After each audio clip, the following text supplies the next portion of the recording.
Batisi TV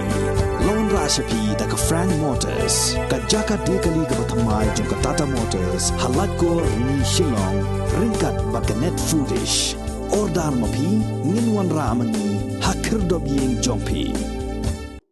Kum kajing sedang ban pen nuksa iki paid ba baki dai ban penne pensa iki telong bat iki kiwa hakeleng ke jela Meghalaya baro kawai menteri rang ba jong ke jela Conrad kongkel Sangma hakas Nongsaitjaiñ jong ke hanyotrik ubnai jemang arajar arpoar ulah hiar syakasnong Kynton Massar Shelong kasnong kebadan hapo ke jeli jong kasnong maulai ban pen ko iki Jaboh jaban ki batu ya hasilenter jong ke wa Umsohlang kebalong ru kaslemtan bam jong katanat PHE ya kabala tip kum ka Umsohlang water supply scheme kajing pen ko ya gani ka wa kabadai ru ketelong sam bam shikikato ka ni kisnong ki badan hapo kasnong maulai kadai leng ba kajing shimkhia jong ka dorbar snong Kynton Massar kabala thau ya ka biodiversity management committee bala khli do rang ba snong u Dr. Marco Mitri harenkat kajing trailang bat ki dorbar snong ki badan markham Ringkat lang baru MDC jong ke Maulai constituency uba tebor lang pathau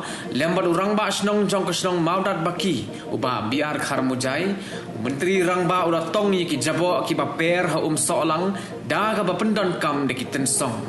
hadin bala de penkhot ja ka wa Umsohlang menteri rang ba ula pentip bahadin sitayau unsakot daga jinyalang ki rang ba snong jong ki snong ki badan markhab bat ka snong Kynton Massar naga benta ban ya theria tai kumno ban yada ban penkhot bat ban penne pensa ya kani ka telong naga benta ka bit ka biang jong ki pai ba nong song snong.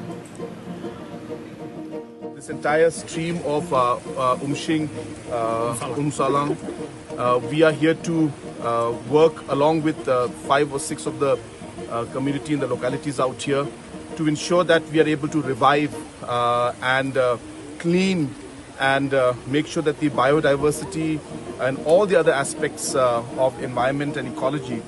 should be brought back to these streams. And with that, we have decided today to launch a mission mode program and let this be a pilot project which will be an example to other localities and other areas and other people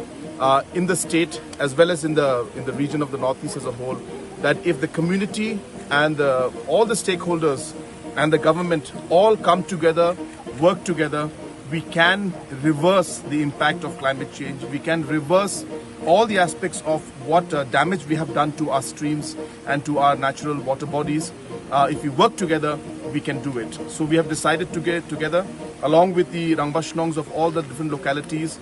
to have a meeting next week, and within a very short period of time we will come back here to launch this mission mode program.